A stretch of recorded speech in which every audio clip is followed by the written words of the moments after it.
خیر میڈیا نے تو ایسے ایسے سائنسدان پیدا کیے ہیں. نہیں زاہد صاحب but you can't equate the two things نا, بیکاز دیکھیں میڈیا کا کام تو صرف ہے کہ چیز ہائی لائٹ کرنی. اچھا اس میں غلطی بھی ہو سکتی ہے کہ کوئی آ گیا فراڈ ہے اور اس کو ہم نے کہہ دیا کہ اس کی بات سنیں, مگر فیصلہ حکومت نے کرنا ہوتا ہے. اس کے پاس ریاست کے انسٹیٹیوشنز ہوتے ہیں, طریقہ ہوتا ہے ایک فیصلہ کرنے کا, فیزیبلٹی بنتی ہے. خود حکومت میں بیٹھ کے کسی نے نہیں سوچا کہ یہ تھر کول کا اتنا بڑا پروجیکٹ ہے جس کے اندر صرف ایک اینگرو کمپنی اس وقت لگی ہوئی ہے جو ایکسپلوریشن کرے گی. باقی سب جتنے بلاکس کسی نے خریدے کوئی exploration if I am not wrong نہیں کر رہا. تو ایک آدمی اٹھ کے کہتا ہے کہ میں یہ کر سکتا ہوں, اور اپوز کرتے ہیں. سائنٹسٹ کمیونٹی سے بھی اپوزیشن آتی ہے, گورنمنٹ کے اداروں سے بھی آتی ہے. تو مجھے یہ بتائیں کہ پہلے آپ نے یہ فیصلہ کس نے کیا کہ آپ نے, یہ پی پی پی کی حکومت کا فیصلہ تھا. لیکن جو آج ڈاکٹر سمر مبارک بند نے سپریم کورٹ میں اپنا رپلائی دیا, انہوں نے کہا ہے جی یہ ڈیلے آف فنڈز کی وجہ سے ایسا ہوا ہے, ورنہ یہ منصوبہ فیزیبل تھا. آج اپنے موقف پہ وہ قائم ہے, وہ پیچھے نہیں ہٹے. پھر آپ اس وقت اگر چیف جسٹس صاحب اس کو دیکھ ہی رہے ہیں تو پہلے وہ پلاننگ کمیشن سے اور یا جب دوسری آرگنائزیشنز اس میں انوالوڈ ہیں ان سے پوچھیں کہ وہ فیزیبلٹی رپورٹ جو مبارک مند کی ہے اس کو دیکھیں اور اس کے اوپر کامنٹ کریں. نیب کدھر پہنچ گئے, وہ بھی ہے, اس طرف بھی گئے. منی کے لحاظ سے آڈٹ میں نہیں کہہ رہا ہوں, ٹیکنیکل آڈٹ بھی ہے, ٹیکنیکل آڈٹ ہونا چاہیے whether it was feasible or not. کیونکہ یہ چیزیں جو ہے واقعی ہمارے ملک میں یہ ہوتا ہے کہ دونوں چیز ہوتی ہے. ایک تو یقینی طور پر حکومت کا فیصلہ ہے, لیکن ہم بڑے حکومت بھی ایک لحاظ سے انڈر پریشر آ جاتی ہے کہ بھائی وہ قومی ہیرو جو ہوں گے. نہیں زاہد صاحب یہ تو کوئی بات نہ ہوئی کہ قومی ہیرو کے نیچے, مطلب پی آئی اے پہ پریشر پہ آئے حکومت تو سمجھ آتی ہے کہ ایک آدمی سے تو نہیں آنا. عارفہ یہ ہمارے ملک میں ہوتا رہا ہے. اب آپ کو اب چھوڑے اس میں اور لمبی بات ہو جائے گی کہ جو ہے جب قدیر خان کی جب تھا تو ہر چیز میں وہ ہنفورڈ مولا سمجھے جاتے تھے. بٹ اس کا ایک کانٹیکسٹ بھی تو تھا نا, وہ نیوکلیئر پروگرام چلا رہے تھے. یا I agree with you completely, but میں ویسے کہہ رہی ہوں کہ اس کو ایک سائنٹسٹ, نیوکلیئر سائنٹسٹ تھر کول کے پروجیکٹ پہ کہے کہ وہ تو حکومت کو پریشر میں نہیں آنا چاہیے. میں صرف اس پہ ڈس ایگری کر رہی ہوں. میں صحیح بات کہہ رہا ہوں, یہ سوری آپ کی بات صحیح ہے کہ جو ہے وہ پریشر میں نہیں آنا چاہیے. الٹیمیٹ جو ہے اس کی ذمہ داری حکومت ہی پہ آتی, کوئی اس وقت کے ذمہ داروں پہ آتی ہے. لیکن میں وہی کہہ رہا ہوں کہ ہمارے یہاں ایک عجیب سی روایت پڑ گئی ہے کہ سوچ یہ بنتی آتی کہ چونکہ وہ اس میں شامل تھے, نیوکلیئر جو ہمارا ٹیسٹ تھا, حالانکہ اس کی بھی ایک الگ تاریخ ہے. خیر تو اور بھی بہت سارے لوگ تھے جن کا نام کسی اور, اصل تاریخ کچھ اور ہے اور جو اپنی تاریخ کچھ اور ہے, جس کو چھوڑیں. لیکن وہی ہمارے یہاں جو ہے وہ اب فائدہ اٹھاتے ہیں لوگ اپنے نام سے بھی. فائدہ سے مطلب یہ نہیں ہے کہ آپ نے بھی جو آپ نقطہ سر اٹھا رہے ہیں, انہوں نے کہا کہ جی آپ کے ڈیزائن میں پرابلم تھی, یہ فنڈنگ کا ایشو نہیں تھا, اسی لیے سائنٹسٹ کی بھی ایک ٹیم کمیٹی بنا دی گئی ہے, وہ بھی معاملات کو دیکھے گی کہ کیا واقعی ڈاکٹر صاحب 3.5 بلین کا کیا ہوگا. وہ تو ڈرین ہو گئے, وہ تو خرچ ہو گئے سر. خیریت میں 5 نہیں ڈالیں. اور اس کے اندر بھی مطلب کہ جو وہاں لوگ ہیں وہ پھر کہتے ہیں ہم ابھی کر رہے ہیں حکومت کی نوکری ہے تو پکی بجلی سر, وہ کہتے ہیں بجلی ہوا میں تحلیل ہو گئی, اور اسی طرح وہ جو فنڈ سے وہ بخارات بن کے اڑ گئے سر, وہ اب ایگزسٹ نہیں کرتے. وہ پیسہ کہاں ہے, وہ گیا سر. اور میرے خیال میں ہم بھی آگے بڑھیں, کیونکہ جب پیسہ تحلیل ہو گیا تو ہمیں بھی آگے بڑھنا چاہیے. چھوٹا سا بریک, گیسیفیکیشن کیونکہ ہو گئی ہے تو ہمیں بھی آگے بڑھنا چاہیے. اور ذکر کریں گے اگلی سیگمنٹ میں امریکہ کے خصوصی نمائندہ برائے پاکستان افغانستان کا دورہ پاکستان کر کے گئے ہیں زلمے خلیلزاد صاحب. اور اگین ہم کہیں کہ ایک ڈیمانڈ لسٹ ہے, پاکستان سے کہا گیا کہ طالبان کو مذاکرات کی ٹیبل پہ لے کے آئیں گے. کتنا آسان ہے پاکستان کے لیے, چھوٹی سی بریک کے بعد ڈسکس کرتے ہیں.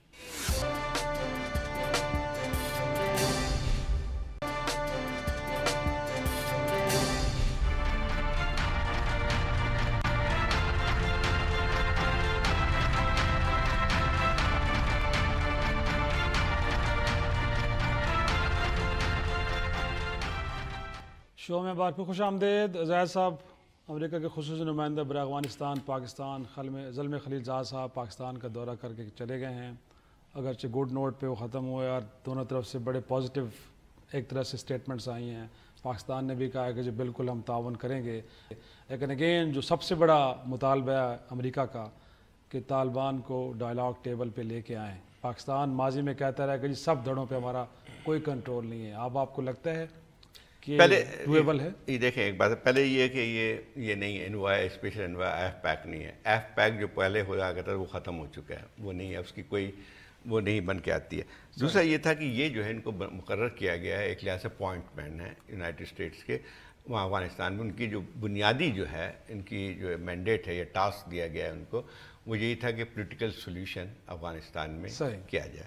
اور اس میں جو ہے چونکہ یہ افغان اوریجن کے ہیں تو ان کا یہی تھا کہ بھئی کہ وہ آسانی کے ساتھ کمیونیکیٹ کر سکتے ہیں طالبان کے ساتھ اور یہ زیادہ مؤثر ثابت ہوں گے. اور غنی سے بھی ان کے تعلقات بہت اچھے ہیں نا. سفیر بھی تو رہے ہیں نا سر. لیکن اس میں ایک اور بات بھی کہ خود بخود ان کے پھر براڈن ہوا ہے. صرف یہ نہیں ہوتا ہے کیونکہ پھر اس کے بعد ایک لحاظ سے ان کی یہ بھی ہوتی ہے کہ افغانستان میں جو مختلف یعنی حکومتی اس میں دھڑے ہیں ان کو بھی وہ کرنا ہے. شمالی پھر پاکستان کے ساتھ بھی اس کے ساتھ نیگوشیٹ کے یہ صاف خالی اس پہ طالبان کے ساتھ مذاکرات کے اس پہ تو ایک پھر خود بخود ایک بڑا ایک مینڈیٹ سا بن کے آ جاتا ہے. لیکن اس میں 2-3 چیزیں ہیں کہ ایک تو جو ابھی ان کے امریکہ کی پالیسی میں تھوڑی سی تبدیلی یقیناً آئی ہے.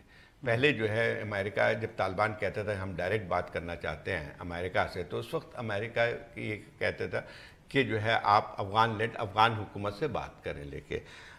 تو اس میں طالبان تیار نہیں تھے. لیکن اب یہ فیصلہ جو امریکہ نے کیا ہے کہ وہ براہ راست جو ہے ان سے مذاکرات کرے گی اور اس کی جو براہ راست ذمہ داری دی گئی ہے وہاں کے اسٹیٹ ڈپارٹمنٹ پہ. تو یہ ایک لحاظ سے ڈائریکٹ یہ دیتے ہیں. بٹ ماضی میں سر قطر میں آفس کھول کے دیا گیا تو وہاں پہ بھی تو کچھ مذاکرات کے دوار تو نہیں. ابھی ریسنٹلی وہاں کہتے ہیں کہ میٹنگ ہوئی یا ایلس ویلز گئی تھی. بٹ انٹرسٹنگ چیز یہ ہے کہ وہ جب ایلس ویلز کی جو میٹنگ وہاں ہوئی ہے سپوزڈلی اس کی پریس ریلیز افغان طالبان نے ریلیز کی تھی. اسٹیٹ ڈپارٹمنٹ نے اس کو کبھی کنفرم نہیں کیا. دیکھیں اس میں 2 چیزیں ہیں کہ اس وقت جو ہے یہ پہلی میٹنگ ہوئی تھی جو کانٹیکٹ براہ راست جب نئی جو پالیسی ان کی آئی تھی اس سے پہلے بھی کسی نہ کسی لیول پہ کانٹیکٹ ہوتا رہتا تھا.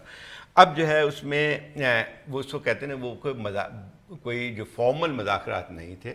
ایک کانٹیکٹ ہوا تھا اور اس میں جو ہے پھر یہ بات آئی تھی کہ ایک اور جو بات ہونی تھی وہ اس سپٹمبر کے آخر میں ہونی تھی. شاید ہو گئی ہو کیونکہ پہلی میٹنگ میں بھی جو ہے اس کو خفیہ رکھا گیا تھا اور اس کی اطلاعات جو ہے وہ آہستہ آہستہ پھر نکلنی شروع ہوئی تھی. اب جو دوسری میٹنگ جو ہو رہی تھی اس میں 2 چیزیں تھیں جو میرے خیال طالبان کی طرف سے آ رہی تھی کہ کانفیڈنس بلڈنگ میجرز شروع کی جائیں. ابھی کوئی اسٹرکچر جو ہے بات چیت کے پہ نہیں بات ہو رہی ہے. ایک یہ تھا کہ قیدی رہا کیے جائیں. طالبان نے لسٹ دیے تقریباً 2000 قیدی ہیں وہاں پہ جن کو جو ہے وہ چاہتے ہیں کہ کریں. اس کا 3 یا 4 جو ہیں وہ ویسٹرن جو ہیں پرزنرز بھی ہیں طالبان کے پاس. اچھا دوسرا یہ تھا کہ جو اس وقت خلیل زاد یہاں پہ ہیں اس پہ ایک اور بھی آتی ہے کہ کسی طور پہ مذاکرات ٹیبل بعد میں آئے گی. پہلے جو ہے یہ کہ وہاں پہ الیکشن ہونے جا رہے ہیں پارلیمنٹری بہت ہی لمبے عرصے کے ڈیلے کے بعد. تو امریکہ کی طرف سے یہ ہے کہ اس الیکشن کو ڈسرپٹ نہ کریں طالبان. طالبان نے آلریڈی ریجیکٹ کر دیا ہے تو پاکستان بھی بو جاتا ہے کہ بھئی آپ کسی طرح پرسویٹ کریں کہ وائلنس کم ہو اور یہ ہو یہ ہو.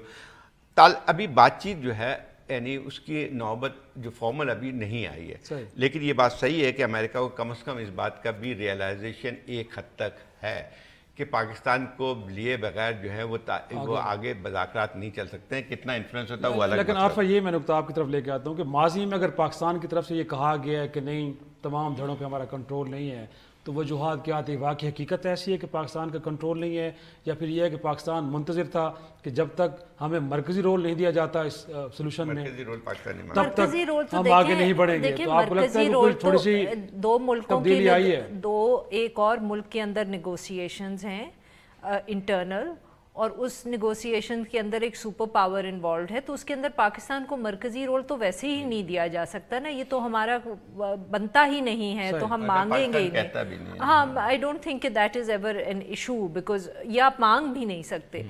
اصل میں مسئلہ صرف یہی ہے اور پاکستان یہ کہہ رہا ہے اور بار بار کہہ رہا ہے اور یقین شاید نہیں ہوتا لوگوں کو کہ اتنا آپ کا کنٹرول نہیں ہے طالبان کے اوپر. اگر ہوتا تو 2001 میں جب نیگوشیٹ کر رہے تھے طالبان کے ساتھ کہ Osama bin Laden hand over کر دو تو تب نہ وہ کر دیتے اگر صرف پاکستان کی بات سننے کی تھی. تو یہ تو اس طرح کی مگر اس میں تھوڑا مسئلہ شاید یہ بھی ہے کہ کئی دفعے ہم بھی ایسی گفتگو کرتے ہیں کہ ہم اپنا یہ امپریشن دے دیتے ہیں کہ جیسے ہم کنٹرول کر سکتے ہیں. سرتاج عزیز صاحب کی آپ کو 1-2 سٹیٹمنٹس یاد ہوں گی. زاہد صاحب جب انہوں نے کہا تھا وہ سب یہاں رہتے ہیں ان کی فیملیز ہوتی ہیں تو ہم ان کو کنونس کر دفتر سکتے خارجہ ہیں. میں اس لیے آج کہا ہے کہ تینوں فریق مل کے کام کریں گے, پاکستان, افغانستان, امریکہ, اور تینوں فریقوں کی ذمہ داری ہے کہ سولوشن کے اندر اپنا حصہ ڈالیں. دیکھیے پاکستان کو یہ تو کبھی کہنا ہی چاہیے مرکزی کردار, اس کا مطلب یہ ہے کہ سارا جو ہے رسپانسبلٹی کم از کم طالبان کو ڈائلاگ ٹیبل پہ لانے کی بات کر رہا ہوں. باقی تو یقینی طور پہ بہت بڑا سٹیک ہولڈر امریکہ ہے, کیسے ہو سکتا ہے کہ وہاں پہ ڈکٹیٹ ہم کرانے لگ جائیں. فیسیلیٹیٹ جو ہے نا وہ کرنے کی بات ہوتی ہے کہ آپ پاکستان مدد کرے اس چیز کو آگے بڑھانے کے لیے, لیکن بات وہی آتی ہے کہ لے دیکھے کہ ایک سب سے بنیادی چیز ہے کیا امریکہ بات چیت جو کرنا چاہ رہا ہے اس کا روڈ میپ ہے. ایک تو یہ بات ہے کہ یہ کہنا کہ نیگوشیٹڈ سیٹلمنٹ ہونا چاہیے, یہ بہت عرصے سے جو پہلا بھی کانٹیکٹ 2012 میں ہوا تھا, قطر میں میٹنگ ہونے والی تھی, اب دو چیزوں پہ رکی ہوئی ہے. طالبان کہتے ہیں کہ اپنے یہ کریں, اور دوسری ایک اور بات بھی آتی ہے کہ اسٹیٹس کیا ہے طالبان کا, جب آپ مذاکرات کیا کرنے جا رہے ہیں تو اس وقت اسٹیٹس کی بات بھی آتی ہے. سوری, ایک اور obviously جو زاہد صاحب بات کریں یہ تو بہت مطلب کہ اندر کی وہ ہے, بٹ ایک جو بہت obvious چیز ہے وہ یہ ہے کہ طالبان کا ایٹیٹیوڈ غنی حکومت کی طرف جو ہے, اب دیکھیں انہوں نے دوسری عید پہ سیز فائر نہیں کیا. You know, it's as if they're also sending a message کہ امریکہ سے تو وہ بات کرنے کو تیار ہے, مگر جو کابل میں حکومت ہے اس سے وہ تعلقات بہتر کرنے میں شاید انٹرسٹڈ نہیں ہے شاید زائد, you know, and جو جس قسم کی وہ اٹیکس کر رہے ہیں آج کل افغانستان کے اندر, یہ دونوں چیزیں تو ہے ہی صحیح. جی لیکن اصل بات یہ آتی ہے کہ بہت ہی کمپلیکس بنتا جا رہا ہے نا. یہ صحیح ہے کہ وہ اپنے اس سے پیچھے نہیں ہٹیں گے جو کہ کہتے ہیں کہ ہم کابل حکومت سے بات نہیں کریں گے, لیکن کابل حکومت کے انڈائریکٹ کانٹیکٹ ہوتے رہتے ہیں ان کے ساتھ. یہ افغانستان کی اپنی بھی کوئی ڈائنمکس ہوتی ہے, ٹرائبل سسٹم ہے, یہ ساری چیزیں, لیکن اس میں بات ہے کہ اس لیے نہیں ہوئی یہ کیا کہتے ہیں سیز فائر, کہ ان کا کہنا یہ تھا کہ پہلے ہم نے سیز فائر کی, اس کا پھر اچانک بہت تیز حملے شروع ہوئے, تو وہ کہہ رہے ہیں کہ بھئی کہ سیز فائر صرف بانے کوئی نہیں رکھتے ہیں, اس کے بعد کیا ہے, what are you offering us. بالکل, ایک چھوٹا سا بریک, اور بریک کے بعد وزیر مملکت برائے داخلہ شہریار افریدی صاحب کل گئے ہیں کچھ راولپنڈی کے 3-4 تھانوں میں, اچانک چھاپے مارے انہوں نے, وہاں پہ کیا کچھ کیا ہے, کیا وہ اس کا اختیار رکھتے بھی صحیح تھے کہ نہیں, اور وہاں کے جو پولیس چیف نے اعتراض کیا ہے وہ کس حد تک درست ہے ان کا. ایک چھوٹی سی بریک کے بعد ڈسکس کرتے ہیں.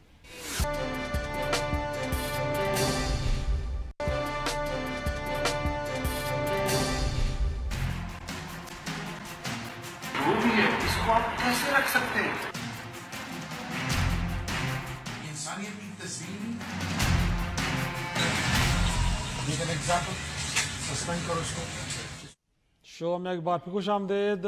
زاہد صاحب پچھلے کچھ دنوں میں شہریار افریدی صاحب جو داخلہ کے وزیر مملکت ہیں وہ پنڈی میں گئے ہیں, اگرچہ وہ ان کو ڈومین نہیں ہے, وہ اسلام آباد کے تھانوں میں تو جا سکتے ہیں, بٹ پنڈی جانے کے لیے پنجاب کے وزیر داخلہ بھی ہوں گے یا پھر وہاں کے IG سے کہنا چاہیے تھا. خود گئے ہیں وہ, اور کوئی 3-4 علاقے ہیں, پیر بدھائی, گج منڈی, رتال, اور کہا یہ جا رہا ہے کہ وہاں پہ پشتون آبادی زیادہ رہتی ہے, اور بالخصوص ان کے کوئی ہم زلف ہیں زہیب افریدی صاحب, وہ وہاں پہ کوئی بڑے متحرک PTI کے رہنما ہیں جن کو ٹکٹ ملتے رہ گیا تھا, الیکشن لڑنے جا رہے تھے, تو وہ بھی ابھی انکنفرمڈ اطلاعات ہیں کہ جب چھاپے مارے جا رہے تھے وہ ساتھ ہی تھے. وہاں پہ گئے, آپ نے حوالات کھلوائی ہیں, آپ نے کہا ہے کہ کیوں بٹھایا ہوا ہے, یہ وہ لوگ تھے کہ جن کو قانون کرایہ داری کے تحت اٹھایا گیا تھا کہ جب آپ کہیں پہ مکان لیتے ہیں متعلقہ تھانے میں جا کے آپ کو بتانا پڑتا ہے کہ میں نے یہاں پہ مکان کرایہ پہ لیا ہے, تو اپنا آپ کاف جہاں پہ جمع کرواتے ہیں. رینجرز اور پولیس اٹھا کے لائی تھی, ابھی کارروائی ہو رہی تھی کہ اس سے پہلے آپ نے کہا کہ ان کو چھوڑ دیں, جانے دیں. تو اب وہ کہہ رہے ہیں کہ جی یہ اصل میں تو بنیادی طور پہ اس کے پیچھے زہیب افریدی صاحب کا وہاں پہ تھوڑا سا روب دبدبہ بٹھانا تھا, اسی لیے ان کو ساتھ لے کے گئے, اور کارروائی بنیادی طور پہ اسی لیے تھی, ادروائز کسی عام آدمی کی مدد کے لیے نہیں تھی. یہ دیکھیں وہ تو الگ بات ہے کہ کون ان کے رشتہ دار تھے وہاں پہ, ان کے پارٹی کے تھے, ان کو چھڑانے گئے تھے, لیکن بنیادی چیز یہ تھی کہ ایک آپ وزیر داخلہ ہیں, آپ جا کے اس لیول پہ آپ مداخلت کرتے ہیں, تو جو PTI کا دعویٰ ہے کہ جو ہے وہ پولیس کو غیر سیاسی ہونا چاہیے, اور اس کو کم از کم جو ہے, اور اس کا جو ہے ایک انسٹیٹیوشنل جو ہے اس کا ہونا چاہیے, اور بڑی مثال دی جاتی ہیں KP کی, یہ ہوا وہ ہوا, لیکن یہاں پہ پنجاب میں جب سے ہوا ہے تو ایسا معلوم ہوتا ہے کہ اس وقت پوری PTI کی جو تگدو ہے, جو بھی ایک ایفرٹ قابو کرنے میں, اس کو قابو کرنے میں ہے, اور وہ قابو ہو نہیں پا رہی ہے, کیونکہ آپ یا تو طے کریں کہ آپ جو ہیں وہ اس طرح سے چلائیں گے ماضی کی حکومتیں چلاتے رہتے ہیں تو پھر میرے خیال کسی کو وہ نہیں ہوتا. لیکن آپ نے دعوے یہ کیے ہیں کہ پولیس کو سسٹم کو آپ درست کریں گے اور کوئی سیاسی دباؤ نہیں ہوگا. اب بات یہ ہے کہ یہ تمام چیزیں یہ تو بالکل ایک بچگانہ گھٹیا انداز ہے جو جس طرح سے انہوں نے کیا ہے, اور ایسا لگتا ہے جیسے کہ جو ہے, اور ایک تو یہ رات کو چھاپے مارنے والا طریقہ ہے. میرا خیال یہ کہ کچھ پی ٹی آئی کا کچھ کلچر عجیب سا لگتا ہے کہ کوئی خلافت راشدہ کا کوئی دور ریاست مدینہ میں شاید ممکن ہے کہ اسی طرح کچھ ہوتا جو ہے وہ وہاں پہ آ کے چھاپے مار رہے ہیں, لوگوں کی فریاد سن.